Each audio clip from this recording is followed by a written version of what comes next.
या देवी सर्वभूतेषु माँ ब्रह्मचारिणी रूपेण संस्थिता नमस्तस्यै नमस्तस्यै नमस्तस्यै नमो नमः। नवरात्र का आज दूसरा दिन है और दूसरे दिन माँ ब्रह्मचारिणी के दर्शन का विधान है। माँ ब्रह्मचारिणी के दरबार में इस समय हम लोग खड़े हैं और आप देख सकते हैं कि श्रद्धालु दर्शन करने के लिए जुटे हुए हैं। शारदीय नवरात्र के दूसरे दिन ब्रह्मचारिणी देवी के दर्शन का विधान है। आज के दिन श्रद्धालु पूरी श्रद्धा और विधि विधान के साथ माता ब्रह्मचारिणी की पूजा अर्चना करते हैं।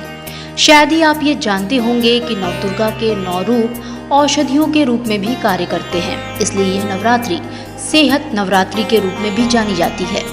नवरात्र के दूसरे दिन माँ के ब्रह्मचारिणी एवं तपश्चारिणी रूप को पूजा जाता है।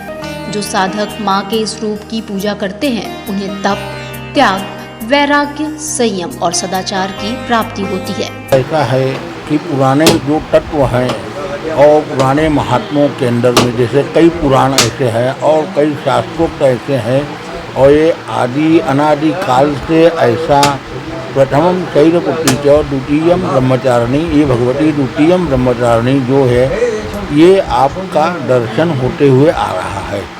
और इस महिमा, इस मंदिर के अंदर की महिमा ये है कि यहाँ पर प्रतिदिन भगवती का तीनों काल में पूजन अर्चन इत्यादि होता है। और इस जीवन में जिस बात का वो संकल्प कर लेते हैं उसे पूरा करके ही रहते हैं। देवी ब्रह्मचारिणी का स्वरूप ज्योतिर्मय है। ये माँ दुर्गा की 9 शक्तियों में से दूसरी शक्ति है।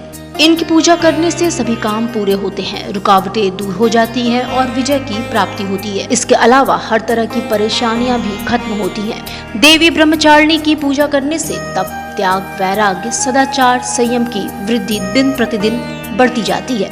मान्यता है कि पूर्व जन्म में इस देवी ने हिमालय के घर पुत्री के रूप में जन्म लिया था और नारद जी के उपदेश से भगवान शंकर को पति रूप में प्राप्त करने के लिए घोर तपस्या की थी। इस कठिन तपस्या के कारण इन्हें तपश्चारिणी अर्थात ब्रह्मचारिणी नाम से जाना जाता है। 1000 वर्ष तक उन्होंने केवल फल फूल खाकर अपना जीवन बिताया और 100 वर्षों तक केवल जमीन पर रहकर शाक का निर्वाह किया। कुछ दिनों तक कठिन उपवास रख और खुले आकाश के नीचे वर्षा और धूप के घोर कष्ट को भी सहा। 3000 वर्षों तक टूटे हुए बिल्व पत्र खाए और भगवान शंकर की आराधना करती रही। इसके बाद तो उन्होंने सूखे बिल्व पत्र खाना भी छोड़ दिया। कई हजार वर्षों तक निर्जल और निराहार रहकर तपस्या करती रही। पत्तों को खाना छोड़ देने के कारण ही इनका नाम अपर्णा पड़ा।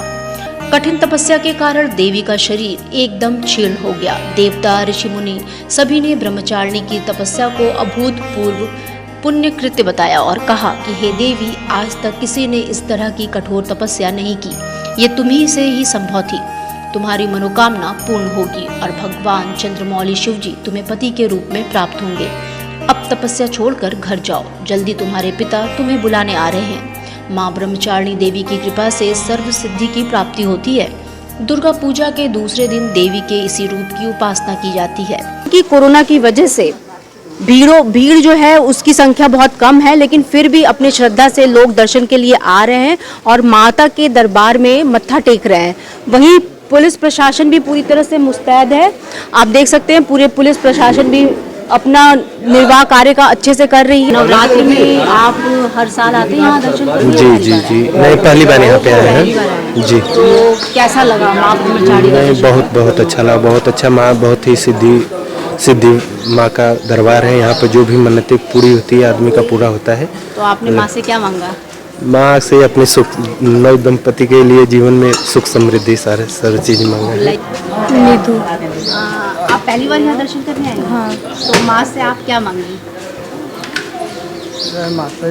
अभी तो कुछ नहीं मांगे हैं। माता सब परिवार कुशल पूर्वक रहे और क्या, इसी के लिए तो दुनिया संसार जहान में है, चल ही रहा। तो देखा आपने माँ के दरबार में इस बार कोरोना की वजह से भक्तों की संख्या कम है, लेकिन फिर भी लोग श्रद्धा से दर्शन करने आ रहे हैं। और अभी ये सुबह की शुरुआत है, जैसे जैसे दिन चढ़ेगा वैसे वैसे भक्तों की भीड़ बढ़ती जाएगी। मैं सौम्या चौरसिया, सत्य दर्शन के लिए वाराणसी से।